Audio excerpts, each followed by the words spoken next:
Welcome to The Nooner, a daily dispatch of open-ended ideas from J.E. Peterson, but you can call me Jordan. For best results, head over to Substack, where you can sign up to get the Dispatch's Weekly Digest, which includes some extras that I don't share anywhere else. You can find a link to that in the description of this episode. Alright, here's today.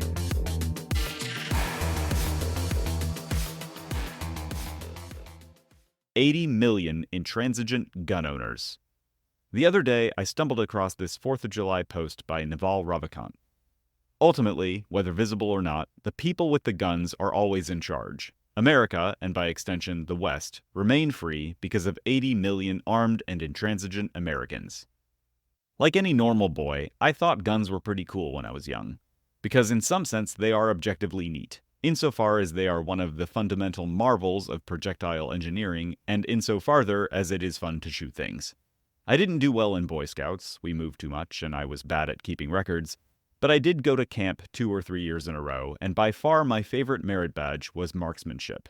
We all got to shoot .22 caliber rifles at targets down a range in the woods, and I've always had steady hands.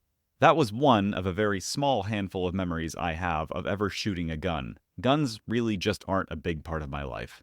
I say all this by way of disclaimer, because while I've been trying to trend away from too many disclaimers in general, guns are an understandably fraught topic, which is why, when I read Naval's post about 80 million armed Americans, I had to sit still for a minute and resist my knee-jerk distaste for hobbyist gun owners and wonder, is he right?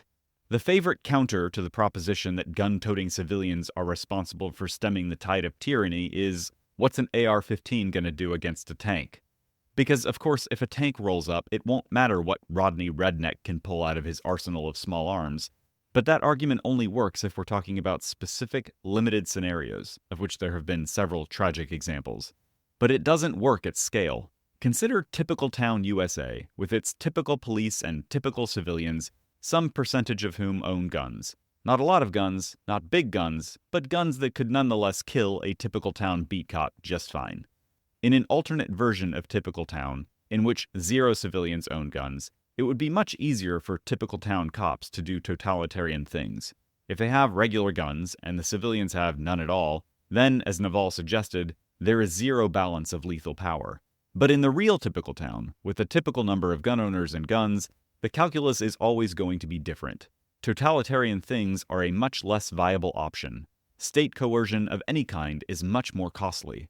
Now multiply typical town by about 20,000. Sure, the tanks could show up in any given town or city, but they can't show up in all of them, and even if they could, it would be disastrously expensive. Which is why, for the vast majority of state coercion, the tip of the spear is normal cops, who must continually make the calculation of whether any perceived overreach of the state is worth the potential costs of conflict with that ornery percentage of normal citizens who, come to think of it, have plenty of guns. As distasteful as you might find the American flag-waving, MAGA hat-wearing, NRA card-holding gun enthusiast, it's at least possible that these people are keeping Big Brother's long, thirsty fingers from strangling the life out of the rest of us. If you like today's episode, I hope you'll share it with someone. No, I'm not asking you to spam your socials. I mean, obviously you can if you want to, but everyone knows a thoughtful, well-timed message can make all the difference in someone's day. So if the spirit moves, send a text. And if you haven't yet, head over to The Nooner on Substack to get access to the Dispatch's Weekly Digest, including stuff like music recommendations, TMI updates from my personal life, and the quiet satisfaction of knowing I like you more than other people. Okay, that's it for today. See you at noon tomorrow.